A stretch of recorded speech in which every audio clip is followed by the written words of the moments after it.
running a business is like the ultimate vehicle for personal development or self-development.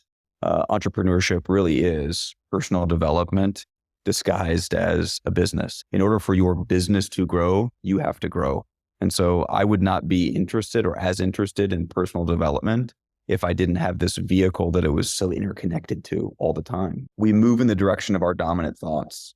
So when we're thinking about on a regular basis, what we're consuming, like what our kind of media diet looks like, those are the things that are kind of filling our consciousness. And I just think we move toward those thoughts. And so we should be intentional about what do we want to surround ourselves with, because your habits really determine your future. We get to pick the habits, right? But then the habits determine who we become. Lawrence Snell here, and welcome back to High Intensity Business, your one-stop shop for growing your high-intensity training business and fueling your passion for high-intensity training. I am joined today by Discover Strength CEO and founder Luke Carlson, and today we are doing Q&A. Luke, great to see you. Thanks for doing this at such short notice. Really appreciate it. Lawrence, it's great to see you. It's always a pleasure to join you. So thank you, and thank you for all the great content that you put out. Thank you. So I polled the high intensity business community and we got some really interesting questions. We're going to kick off with a question on personal development, then get into one about trainers, then small group training. And then I've got a few of my own to finish with as well if we get that far. So first question is it's a goodie, but it's a longie. Here goes. So I read a few books by John Maxwell, one of the best-selling business coaches and authors of all time. I've heard him and other business experts say that the best investment we can make as entrepreneurs is in ourselves. Stephen Covey's book, which is funny because you were just talking about Stephen Covey, The 7 Habits of Highly Effective People, discusses the idea of sharpening the saw. I'd be curious to hear your thoughts, Luke's thoughts, on how he would recommend prioritizing self-development, how much time we should spend weekly, monthly on this, and how to organize it within a busy schedule and still find balance in our lives as business owners. Well, I love this question. And I would just start off by saying, I think that entrepreneurship, running a business, you don't have to own the business, but working in a business, leading and managing, but let's just say running a business is like the ultimate vehicle for personal development or self-development. I'm going to paraphrase a quote that I'm not the first person to say it, but entrepreneurship really is personal development disguised as a business. It is a personal development journey. And so if you're into personal development, I think entrepreneurship is a wonderful way to live that. So full stop. They're so interconnected. In order for your business to grow, you have to grow. And so I would not be interested or as interested in personal development if I didn't have this vehicle that it was so interconnected to all the time. And so I realized at a young age, in my career that, every time I pick up this book, it's making me better. And if I get a little bit better, I can help the firm get better, right? And I can help our people get better, et cetera. So I also think, that's full stop. That's the key point. To me also, you've heard iterations of this quote, we move in the direction of our dominant thoughts. So when we're thinking about on a regular basis, what we're consuming, like what our kind of media diet looks like, whether it's Instagram, whether it's something on Netflix, whether it's news programming on the left or on the right, even the people that we spend time with, those are the things that are kind of filling our consciousness. And I just think we move toward those thoughts. And so we should be intentional about what do we want to surround ourselves with. So the other iteration of that quote is 5 years from now, you're going to be the product of the 5 people you spend the most time with and the books that you read. And so whether it's the 5 people or the 10 people you spend the most time with, I believe in that quote. And so I think you got to be intentional about who you surround yourself with, and you got to be intentional about this kind of this diet or this consumption of media. And to me, personal development content, the right personal development content, is about the healthiest thing that you can kind of fuel that what becomes like an inner monologue, essentially. So in terms of how to do this and make time for it, I like to develop habits. I just truly believe that you should develop unbelievable habits or disciplines. I'm going to use the word habits, and then just be slaves to them, because your habits really determine your future. We get to pick the habits, right? But then the habits determine who we become. So create a habit around it. So I'll just tell you my simple habit is 30 minutes every day, I listen to an audiobook. And it's very easy for me to listen to an audiobook because I'm driving, I'm walking through an airport. I can get 30 minutes in an audiobook, and chip away at progress. I do that Monday through Friday and Sunday. Every Saturday, I sit down with a physical book for 3 hours. So it's a physical book or it's journal articles for 3 hours. And I used to always say it's got to be 1 hour of exercise and 2 hours of something business, leadership, management related.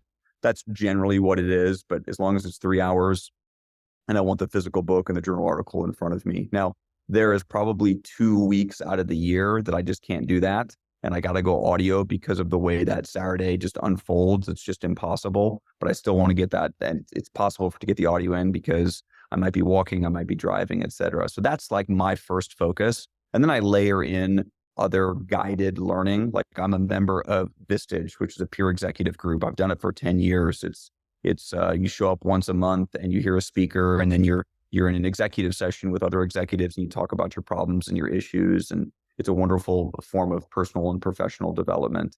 I'm a member of Strategic Coach, or a student of Strategic Coach. I just flew home very late last night from Chicago, where I had a day-long session with Strategic Coach. That's a program created to develop entrepreneurs by Dan Sullivan. So I'm a student of Strategic Coach. And now, did I get one significant breakthrough in my 8-hour day at Strategic Coach yesterday and my, whatever it was, $4,000 investment? I probably did, but let me tell you, being in a room surrounded by 40 to 50 people that want to grow their business and create value for customers, that's the room that I want to be in, right? And you can't find rooms like that easily. You have to seek them out. So those are a couple of my personal development best practices. I would just say you got to schedule it and build it into the calendar. Couple follow-up questions. Strategic Coach, are you getting more value out of the network than you are the material, the content, the guidance, etc.? I still get more value out of the content. Because Dan Sullivan seems to really resonate with me. But I still love the cohort that I'm with. It's an oral surgeon. It's a guy that has 8 or 9 gyms in New Jersey. It's someone that's trying to scale a consulting practice. It's every conceivable industry that you can think of. But I just love being around people that are entrepreneurial, that can push back on my thoughts and I can push back on their thoughts. And ultimately, at the end of the day, Lawrence, my favorite 2 things to talk about are working out, right? I just love talking about working out and I love talking about business. And so where else can you go to a room where all people want to do all day long is talk about business, and they want to go to dinner after, and all they want to do all night long is talk about business. And the night before they wanted to go to dinner and talk about business and leadership and management and all of it. That's just the room that I want to be in. That's so interesting. So you do a lot, Vistage, Strategic Coach, your own directed learning. How do you stop it getting in the way of the doing? Really easy, right? Because you're unique in that there's a few nested thoughts here. One is you consume so much, you surely can't act on it all, right? But then there's also the idea of there's a lot of entrepreneurs out there, people that never achieve anything like you've achieved or even a fraction of what you've achieved, Luke, because they're too busy doing personal development, whatever that's perhaps quite nebulous when I put it like that. So yeah, how do you stop it getting in the way of the doing? Yeah, well, I'll paraphrase a quote from Alex Hormozi that he just nails. He says, well, learning is actually not learning unless there's behavior change. I mean, that's the hallmark of learning. I was literally thinking about this as I said it. Yeah. If you're presented with the same situation and you respond the same way after you've quote unquote learned, then you haven't learned by definition. And so when you come across, a learning experience and then you're presented with this situation, if your behavior hasn't changed, or if your behavior has changed, you've learned. So I always want to think about, where's my behavior changing? And for me, that's like, well, what can I execute on? Does this become a to-do? Does this become a rock? Does this become like some strategic pillar of what the organization is trying to accomplish? Or is this, I need to keep this top of mind because this is going to come up in all of my conversations with leaders and managers and exercise physiologists, et cetera. So I'm trying to kind of filter through and understand, how do I take action on this material? And then I wrestle with things like Alex Hormozi has also said, stop reading so many books. He didn't tell that to me, but stop reading so many books. You probably just need to read like 2 good books over and over and over and execute on them. And I'm like, shit, he's 100% right. If I pick like 5 most influential books and just reread all 5, like a book in a quarter, every quarter, and just redid that every year, that'd be valuable. the reason I'm continually learning and reading is because, one, I just want my thoughts to be influenced by great authors and business people and thinkers. And so I just want my thoughts to continually be, I'm just going to say thoughts to be influenced is what I'm interested in. And I don't feel pressure to take action on all of it. I just need to be discerning about, ooh, this is an idea that I need to absolutely take action on. And so you can't take action on all of it. And I used to think when I read a book in the past, I could implement everything in that book, and it just is not feasible. If you read a book and it influences how you think about business and how you think about leadership and how you think about human beings, that's worth it. And then you pick one thing that you can actually execute on or build into the business or create a system around or create a process around, then I think you won't just be a entrepreneur or just a learner and not someone that's actually changing behavior. Yeah, great answer. What are your sort of top 3 habits for effectiveness? So not necessarily top 3 habits for like personal development, how you get that in your day, et cetera. You've kind of explained that. But like top 3 habits that just make you effective. Yeah, great question.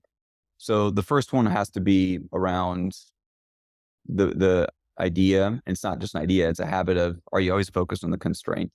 So you and I have talked about constraints before, but constraint thinking is the key. And my understanding of constraints evolves like with every year of life. I mean, I first read The Goal by Eli Goldratt in 2015, and this is this really complex book on the theory of constraints.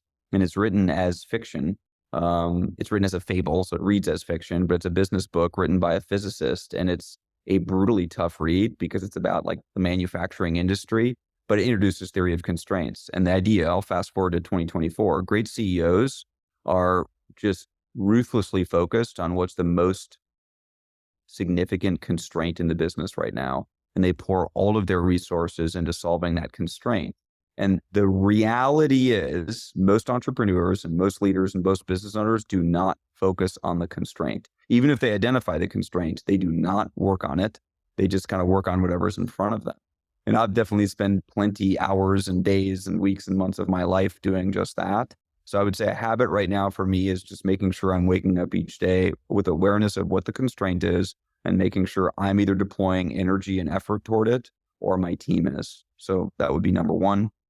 Related to that is also along focus, that I'm picking the most important things I need to do that day. So you've probably heard me talk about this concept of daily big 3. If you just did 3 things each day, what are the 3 things you want to do to move everything forward? So I'd like to pick 3 big focuses at each day or 3 tasks that I need to complete each day.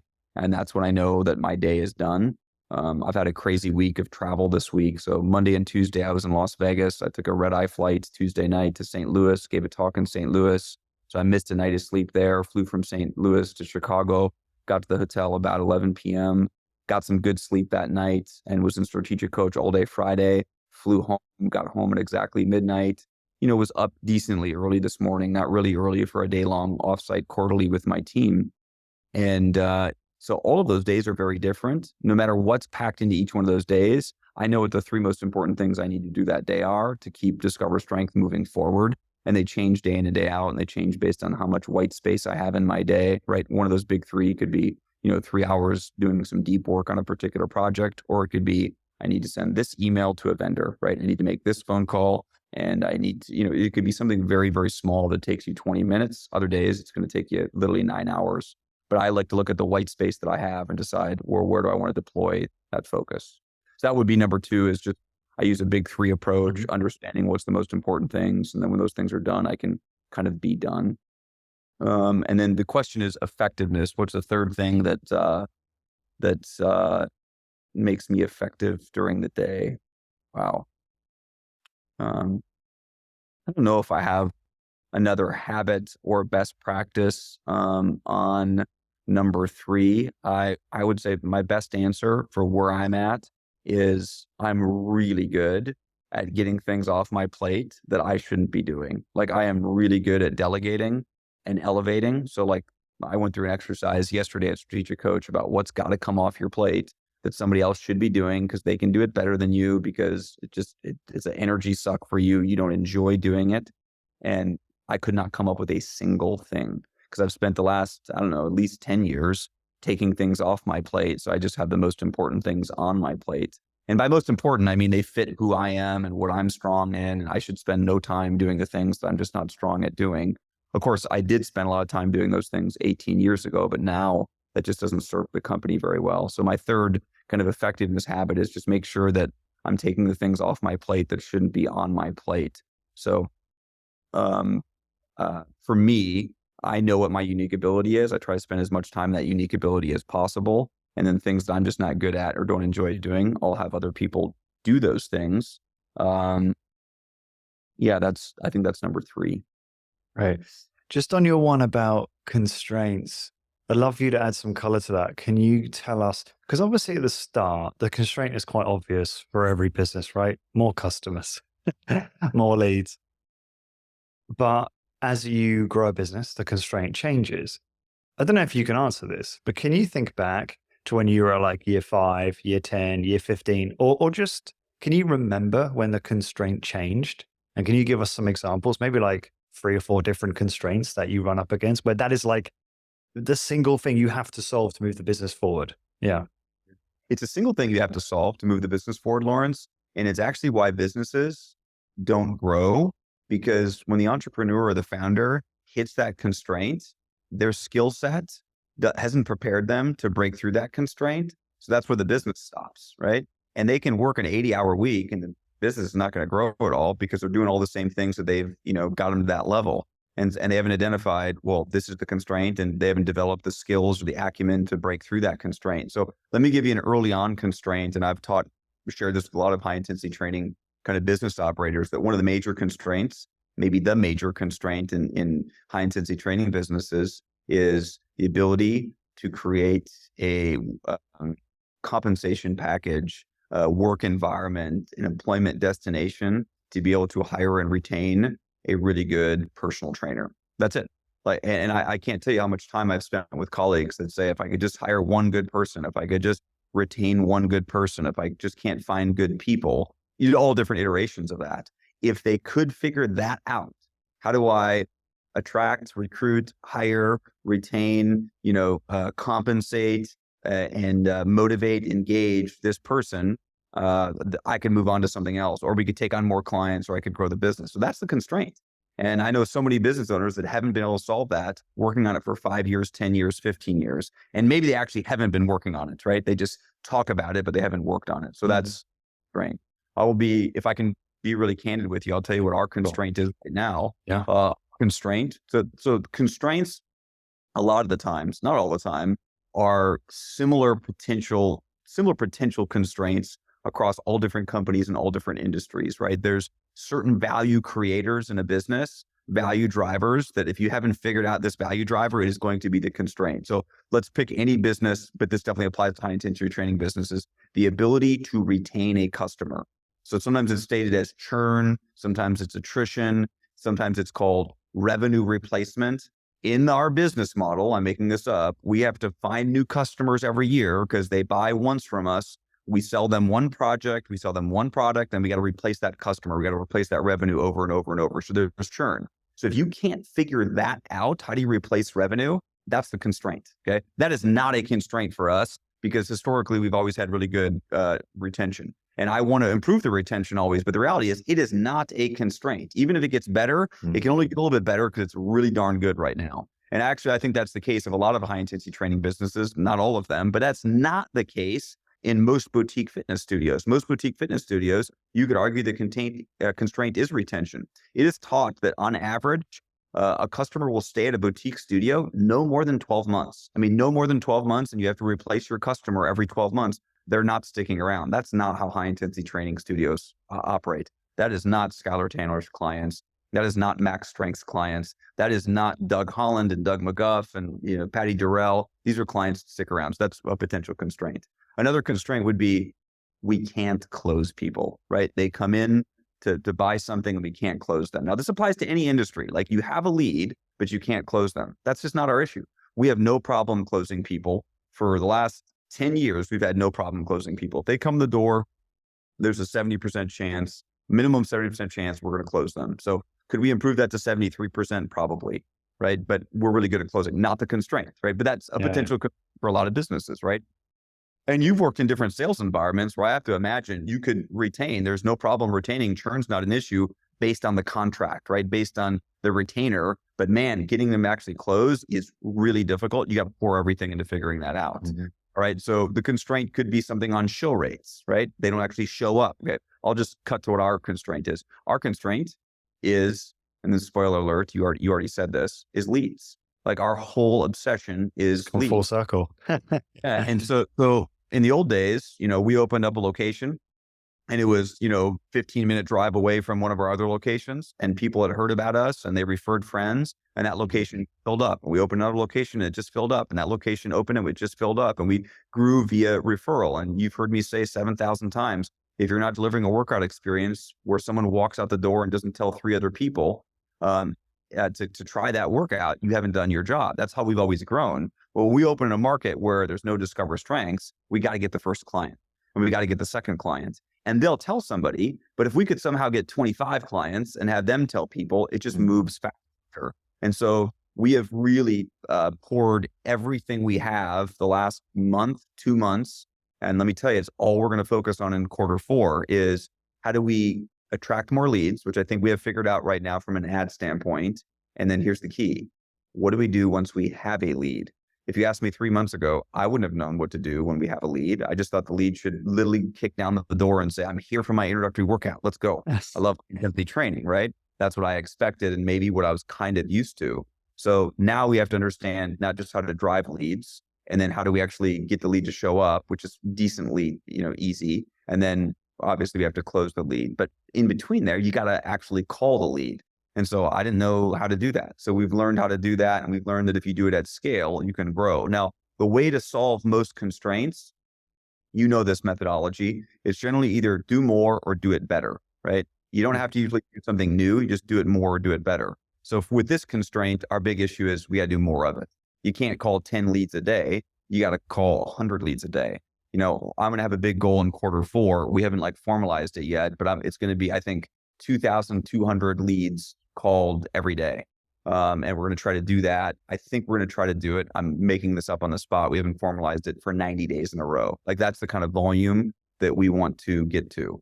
So yeah, that's our constraint is lead. And that when I say that, none of it's like my feeling on how the business is doing. We just look at the data and we say, churn's not a problem. Okay, closing is not a problem.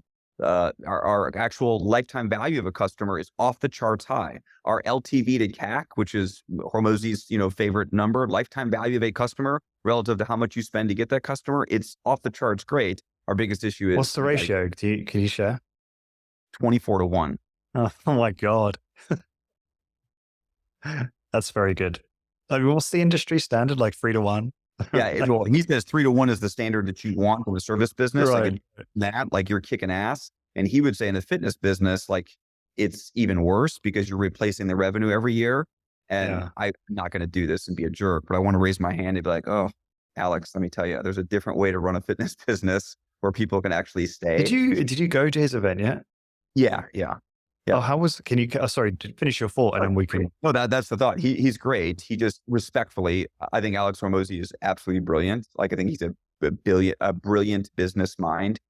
Let me be clear. 3 years ago, I hated him because his biceps were so freaking big. I just couldn't listen to anything he said. So not much over the fact that he is 17 times more muscular than me, and he's freaking brilliant. He is flat out brilliant, but he doesn't have a clue how to run a fitness business. And I love him to death. He just has never learned, right? Like if he listened to every podcast we ever did and spent time with people in our industry, he'd say, oh, this is what's possible. So he is a brilliant entrepreneur. I think he's one of the best entrepreneurial minds I've ever interacted with or been around or listened to or read. He understands business. I don't think he really knows much about a fitness business or a high intensity training business. Clearly, he doesn't know what's possible. And I've been around so many experts that I'm like, I don't think you know what's possible here. And I think that's probably a theme that we've had when we record a podcast together is, high intensity training business operators, but fitness entrepreneurs have underestimated what could be done in this space. Yeah, such a great point. Can you give us any insights into, did you have any one-on-one conversation time with Alex? Any interesting takeaways? Anything that comes to mind? Yeah. I mean, this is a selfish one for me. Alex affirmed my uneasiness around how I'm spending my own time. So like Alex famously wakes up in the morning, goes to a dark room, there's like literally no windows, no music. He's got headphones on. He's got a cup of coffee. There's no morning ritual, and he just does deep work. I'm calling it deep work, focused work for 5 to 6 hours. He works on the most important thing every day. He calls that maker time versus manager time. Manager time is meetings and, giving feedback to an employee and all those other things, is you need that quality maker time. And I told him, I said, I wouldn't know what to do for 5 hours in the morning if I woke up and did maker time. Like if you put me in my office at my desk, which I've sat at my desk in 2024 for probably a total of 2 hours, like it's there. I walk by it all the time, but I just don't sit at the desk and do any deep work. And so I said, what should I be doing in my deep work? I said, anything that would be like solving a key constraint for the business, someone else functionally is going to move that forward. And so what would I work on? And I said, by the way, like I'm the CEO of the company, I'm the founder of the company. And I kind of told him how I spend my time. I'm like, I run a lot of meetings and attend meetings and interact with our team. And I'm looking at our KPIs and talking about what's next, but I'm not actually executing on those things. And he said, you're spending your time exactly how you should. And I didn't need that permission from him. But sometimes I'm like, Alex, your life is not the normal life of someone leading an organization. And let me just cut full circle here. The reality is his wife runs the organization 100%. Layla is a really good CEO. He is more of like an entrepreneurial thinker. And so he's focused and he loves the different functional areas of the business. Like he loves to dive into the marketing, he loves to dive into sales, and is actually building things all the time and content creation, right? I just don't have any content to create. So I was feeling a little bit guilty that, man, I don't even know what I would focus on for hours. And Lawrence, I used to be able to focus for hours on stuff because I had just like work to do. Like I got to get away this weekend just so I can work. And if you just give me 10 hours Saturday and 10 hours Sunday, I'll catch up on all this stuff. I just don't have that much stuff to do anymore. Yeah. Tiny violin. Yeah.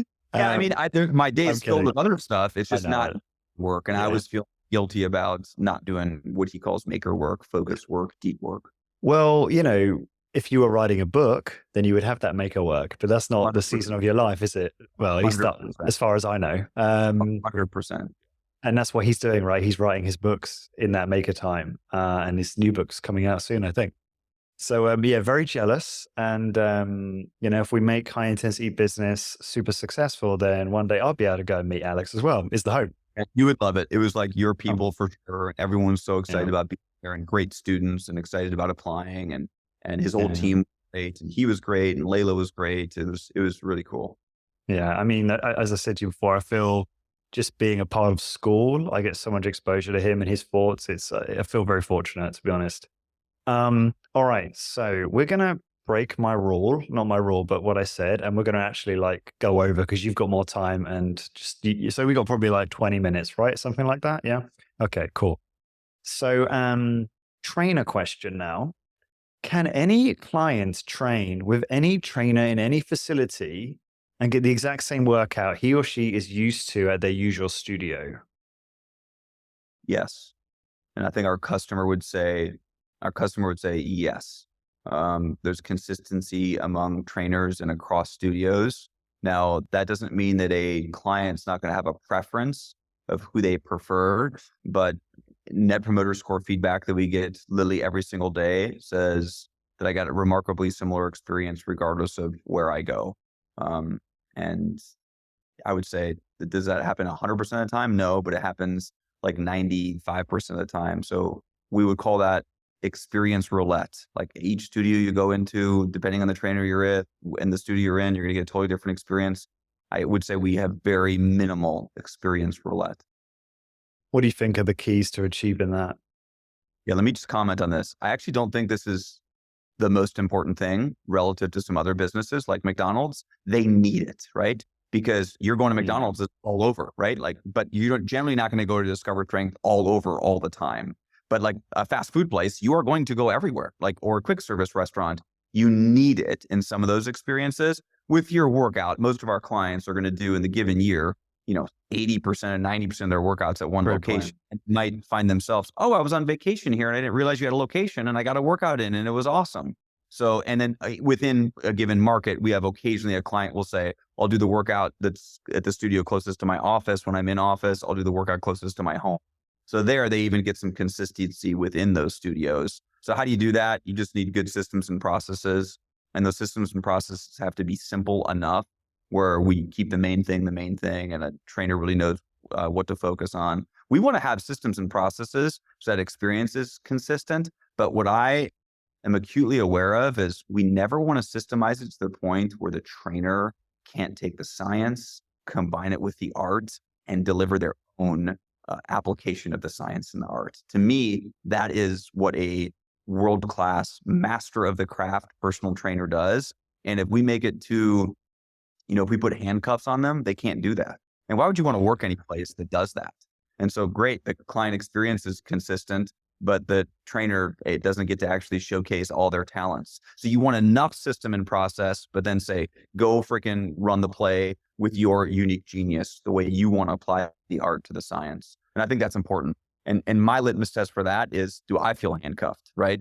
Because I'm an exercise professional, I'm a personal trainer. I want to be able to, display my talents and do what I want to do. Don't have systems and processes that overly handcuff me. So how do you reconcile providing freedom to express the art with consistency?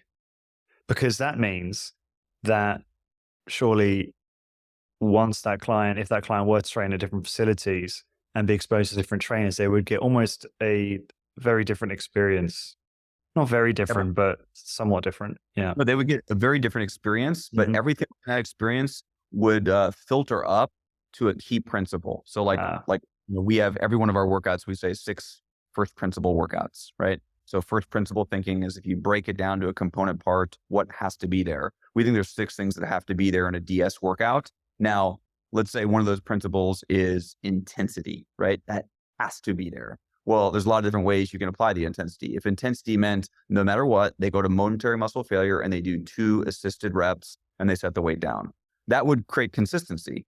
But for me, as long as we're intense, we can have a lot of different ways to drive that intensity. Maybe you just stop at positive failure. Maybe you do 6 assisted reps. Maybe you do 3 heavy negatives. Maybe you do a 30-second static hold. Maybe you do a breakdown set. Like, all of that is going to be perceived by the customer as intense. So as long as we're delivering on those, what we call first principles, then I want autonomy under them. But let's just make sure of all those decisions that we're making, they do connect to one of those bigger principles.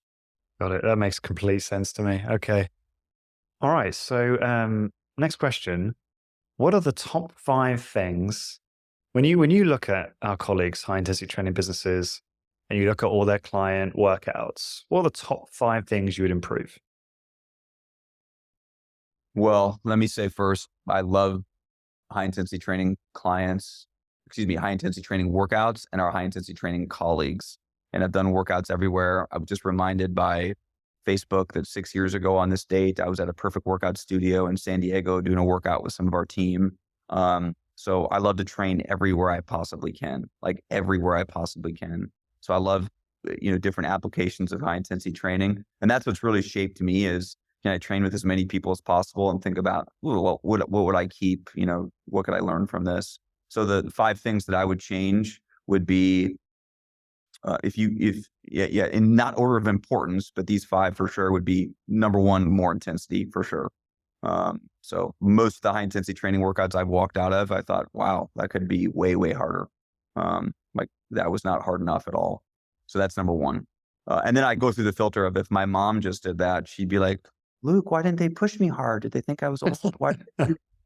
So number 1, more intense. Number 2 would be, this is my catch-all, just more variation or variety in what we're doing. So whether it's speed of movement or, the technique that we're using, or, some aspect of order of exercise, like just a little bit more creativity in the workout. That would be number 2. Number 3 would just be more feedback and coaching.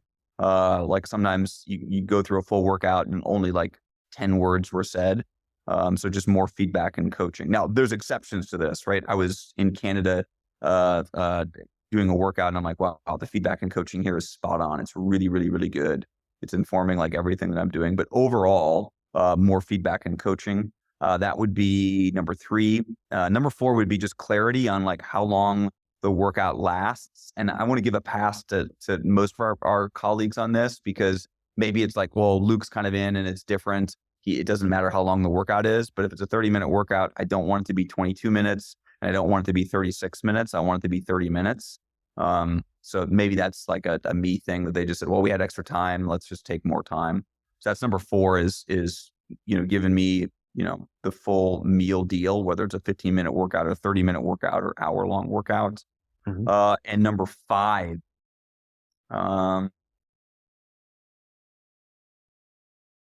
original question had 10. I'll cut it down to 5.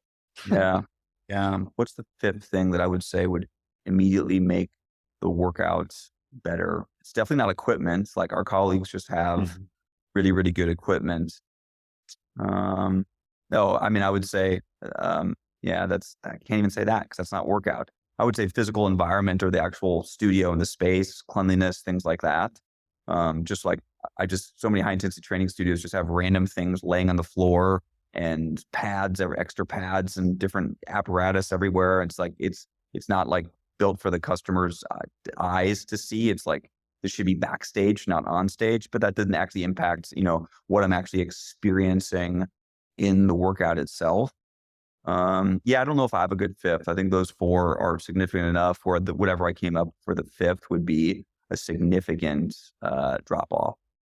Great. Thank you for that. And really helpful stuff. So moving on to, I guess, before we wrap up, just 1 or 2 questions on small group. Could you ask Luke about how we move from one-on-one training to 1-3? Did he put the onus on the participants to find their own training partners? Or did he have a pool waiting at that point? Oh no, a waiting list. Don't you know? Yeah, we never had the client find the rest of the group because that was going to like basically disqualify the client. The client was like, well, right away in the sales process, we say, and you don't have to find your own group, right? Because people are thinking, I don't have anybody that wants to work out with me. What am I going to do? Or is this like a sales, tactic that you're trying to get me to bring a few people in with me? So we've always just created the group. And what we've always done is just, these are the group times. The group times are, 6 a.m., 6:45, 7:30. And when we first opened, we didn't have that many group times, right? Because we couldn't fill them all. So we'd have like 2 group times in the morning, 2 group times midday, 2 group times in the evening. And we'd say, hey, we got one at 6:30, we got one at 7:15, and show up at that time. And you may be the only person in that group. That's a 1-person group, right? And there might be 2 people there. Great. There might be 3 people there, and we cap it at 3 people for that 1 trainer. But we do run the risk of there only being 1 person in that group. So clearly when someone else would call, email, whatever it was to schedule, we would try to push them toward a group time where there was already a client in there. Obviously, it made it more efficient for us. But we definitely did plenty of 1-person groups. And occasionally today, a 1-person group will happen. But by offering less group times, you generally fill up the groups much easier than if you offer a group time any conceivable time of day, all day long. You're going to have 1-person groups nonstop. So, yeah, great point. You may have answered this already. Did it impact the bottom line when people realized they could pay less but still get 2 workouts per week? Or did revenue increase because the people that wanted to pay less or have more workouts had to find their own training partners? Okay, you already answered that because But overall, I don't know the overall answer to that because we started with one-on-ones and groups from day 1. So the very first day we were open, and let me tell you why we started with groups is I had visited, and you'll know about this, Joe Cirilli's Health Club. And it was the most brilliant thing I've ever seen. It was line after line after line after line of medics machines. It was like 9 machines in a row, leg extension, leg curl, on and on and on. And they had floor instructors. They trained all these young, like college age kids to like take you through a workout. And it didn't cost anything. It was a part of your membership. And I'm like, that's what I'm going to open. And then I realized, I'm going to buy like 4 lines of medics machines. And I'm going to have staff just waiting all hours of the day to train somebody if they happen to come in the door. So I'm going to be paying them all the time, no matter what. That's not going to work. So I thought, well, what if I just predetermine when the clients are going to come in? What if we just had like 3 come in at a time and we could make sure we were staffed at those times? So it all came from like seeing what Joe was doing and seeing could we just do that, but schedule when people actually came in so we could handle the ebbs and flows of volume and we didn't have payroll to pay when there was no client in the door. So that's where that came from, but we did it from first day. Here's what I don't know, and I'm looking into for the first time. I don't know what our LTV to CAC is on a group client versus a one-on-one client. So do we have greater lifetime value of a one-on-one client or greater lifetime value of a group client? Is it cost us more to acquire a one-on-one client or a group client? That's what I'm super interested in digging into, because we always look at it as, hey, it's revenue. We're excited to train this client. We're excited to change this client's life, et cetera. But we may find out one of those is a way more LTV to CAC advantageous. And I don't know. And they could be the exact same. I don't know. Well, I'm going to skip over to one of my questions on this now, because I think this is very much related. You and I had a good conversation on Instagram about this very topic. Why is everyone so obsessed with starting small group when they're just starting out? They've got one-on-one going and they want to start small group. I see this happening all the time in our space. If you don't mind me saying so, you said, from your point of view, in fact, you've been public about this, you wanted to democratize what we do, give people more access to training, so it's a lower price point, but still generating more revenue per hour. Although you just made a point there, which is that maybe the LTV is actually lower. Well, you don't know. You don't know the answer to that, I suppose I should say that. But the reality is that we could just be focused on one or the other and build a great business, right?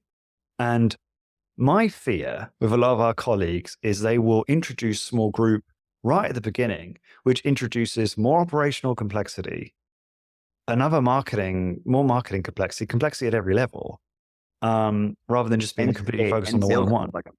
And sales complexity. And sales complexity. Are you going to, for lack of a better term, chicken out and sell the group because it's cheaper and you get nervous at the moment of truth, right? Which definitely happens when you're selling something. So it's almost like easier option and you feel guilty and you don't feel proud of, confident in your one-on-one price. That can definitely happen. I'm sorry. I just interrupted you. I'm sorry. It's okay. No, you were just contributing to the fore. So my point is I know that's difficult for you to answer, but do you think it's possible that you abandon small group and just focus completely on the one-on-one? Or if you were starting over, what do you think you would do? Yeah, we could definitely do that. And I think it'd be successful. And if I looked at enough data and we found out that one-on-one, we just retain that client better and we're able to give them a better experience, we could make that pivot. Groups have been wonderful for us, but I can definitely, there's not, I want to say a day, a month that goes by that I don't think, should we just go to one-on-ones and that's it? Like groups aren't some secret ticket to growing the business at all. Most of our growth is still one-on-one. We do a ton of group, but sometimes I wonder, of all the group people that we have, our clients, would a huge percentage of them actually do one-on-ones if we didn't have groups, thus driving more revenue from that customer? And we may have less customers overall slightly, but we get a heck of a lot more revenue from them. Like that's an important business question that, I don't have an answer to, but I daydream about that. Yeah. And, when we were having this conversation, you said, just to be clear, you can be wildly successful doing either. You can make your business all about small group or all about one-on-one, right? Totally agree. Hey, yeah. Totally agree. And there's companies that are so all in on one of those two that you can tell that's how they've got good at it. There's like non-high intensity training concepts that just do group training and their group is like kind of 10-to-1 ratio, but it's all they do. There is no one-on-one. And they started with one-on-one for 15 years. They've gone to all group and that's all they do and they master it. And so I always tell my team internally, why is a new trainer at Discover Strength so bad at groups? And the answer is because all they've been doing for their first few months with us is one-on-ones. And it's harder, right? It's just harder. It's harder and it's different. So like you're trying to train a 3-person group, like you've currently been training a one-on-one, it just doesn't work. And so it's such a mindset change where when all you do, when all the brand does, when all the company does is groups, that's all you've learned from the beginning. I'm not trying to give a one-on-10 workout. That's all I've tried to do. You kind of master what it is, right? And then on the flip side, there's people that have truly mastered one-on-one, and that just works for people. Like I think about Doug Holland should not do a group session. Like he's just mastered being with you one-on-one. It's work. I would just stick with that. I think it's a great model.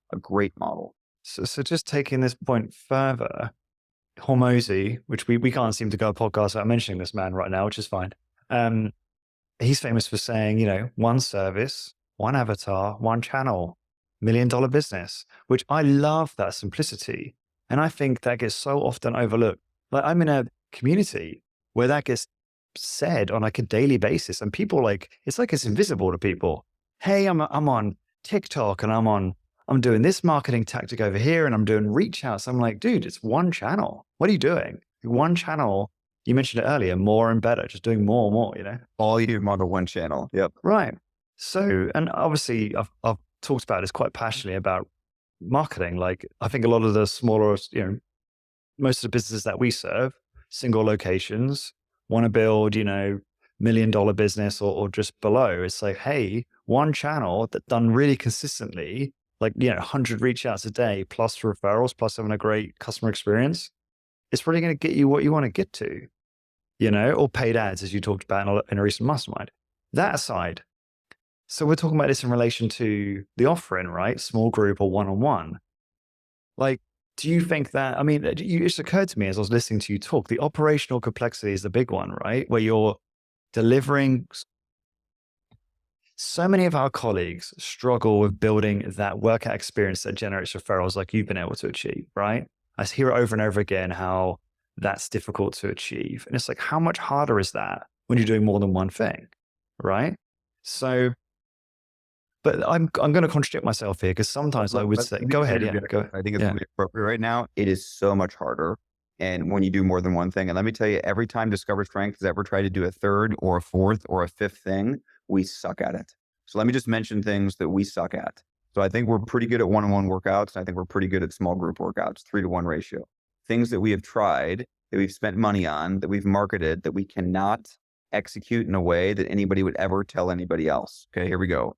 One-on-one cardio workouts on the treadmill. We launched and we tried that for 5 years when we first opened. Oh, wow. No one did. Okay. Number 2, bod pod tests. Yes, we've done a lot of bod pod tests, but my goodness, nowhere near, in the location where we have our one bod pod, we have one bod pod at that location. They probably are delivering literally 95 strength training one-on-one workouts today in that location. And they'll do one bod pod test, right? We've never been able to scale that. Number 3, MEDEX, medical lumbar extension. We have that. We thought we were going to grow to this, literally multi-million-dollar business. We do a few sessions on it a week and we've tried to market it. We have all these clients that trust us and we've never been able to deliver an experience where someone actually is compelled to refer. So we do not have the magic touch. We don't have the Midas touch. The things we try generally fail outside of one-on-one and small group. So I'm just humbling. You're right. You're right. It's so humbling to hear you say that. It's so helpful actually. And yeah, it's like, keep the main thing, right? Is it just for you? Is it like you get kicked in the face? It's like another reminder why we should just keep doing one-on-one and small group. But here's where I have some conflict is, and I just want people to realize that, look, if you want to do small group, I'm fine, go for it. And I probably told some of the guys in the community, some of the people that email in, I've probably suggested it and got, agreed with their ideas. It's just more recently, I'm kind of having some challenges of it. And I think one of the things is we often use it as a layered approach, right? Anchoring. So, hey, small group is X and the one-on-one is Y. And it's it makes it much easier to convert if you've got that, more expensive offer. But then you made the point, well, are you losing confidence in your main offer and constantly defaulting downwards? Why do you think people are quick to do it? It is the price, isn't it? It's because it's a fear about being a premium provider one-on-one and wanting to go ahead. Our sales process changed years ago where at the point of sale, when we do a free introductory workout, we never sell a group. We just sell one-on-one. Yeah. And we do not try to close anybody on group. And let me tell you, in the old days, we tried to to close people on groups all the time. And I was like an idiot. I'd do the intro, and toward the end of the intro, I was looking at what kind of car you drove in the parking lot, trying to wonder, could you afford one-on-one or group? And I'm like, I think groups would be great for you. I didn't have a clue. Now we just try to close everybody on one-on-one. And guess what? They close on one-on-one. What's the conversion to one-on-one versus group? God, if you had to guess. I don't know. I would say it's probably 80% one-on-one. Okay. It could be 70%, but it is largely one-on-one. Now, don't get me wrong. We love our group clients. Our group clients, that's still a premium experience. It's still expensive to train in group twice a week at Discover Strength. It is a serious investment, but we don't even try to sell that way at the point of sale. We try to sell with one-on-one. So it's always just a default downsell, basically, for you. Yeah. Yep. Fascinating. Food for thought. So just to finish on that, and then we'll wrap up because I know it's time. What would be your advice to most of our colleagues? Would it be, hey, just stick with the one-on-one guys, or just stick with a small group? Start with one, and probably most of them should start with one-on-one, right? Because group's harder, if that's fair to say. And just start there and get to £1 million.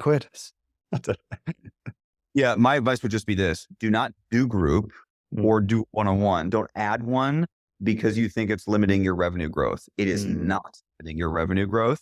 If you just like the idea of doing group, then do group, right? If you like the idea of, don't do it or don't add it because you think it's going to drive revenue. That is not your constraint, that you're not going to have revenue growth by adding it. Add it because you just love the idea of having a more affordable option and democratizing strength training or whatever it is, or you're like the classic bartender kind of persona where you love working a room and talking to 3 people at once. That's great. Do it for those reasons. Don't do it because, we're tapped out at this amount of revenue. I think this will help us grow. No, stick with what you're currently doing and just do more of it and do it better.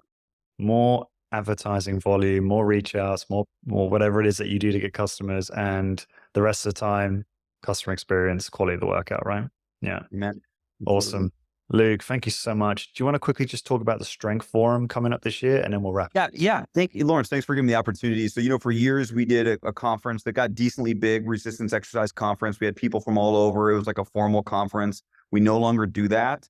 But let me just be honest with you, with the passing, the untimely passing of Roger Schwab, all of our colleague and friend, it just made me reflect and realize, whoa, we need to get together and spend time with each other as a high intensity training community. And so many people reached out and said, hey, I missed the conference. And what I really miss is not, hearing a speaker. I miss just being with people.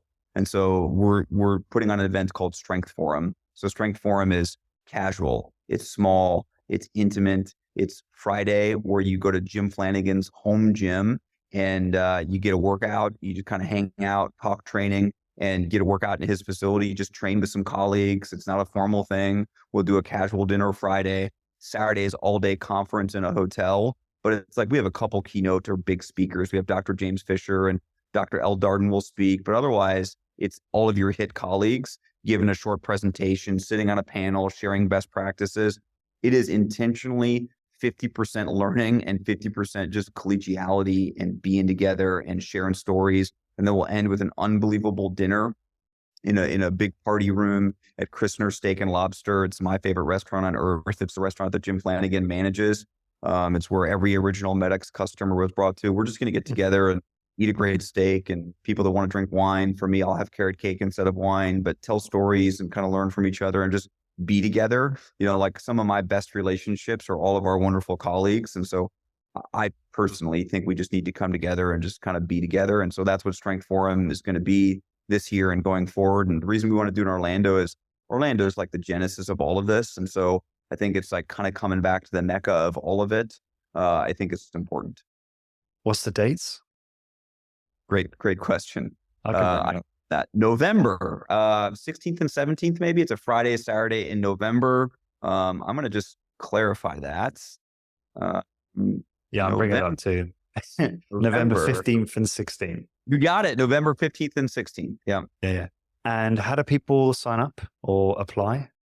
Yeah, great question. We've intentionally tried to keep it small. There's no website. There's no nothing. They can just email me, just luke@discoverstrengths.com. I'll shoot them a one-page PDF that's got a link to registration and a link to hotel. Hotel is a nice hotel, but we got dirt cheap rates. And we're just trying to keep this simple and low key and just kind of come together. So Amazing. Yeah, sounds like it's going to be great fun. Luke, this has been amazing as always. Thank you so much and enjoy the rest of your day.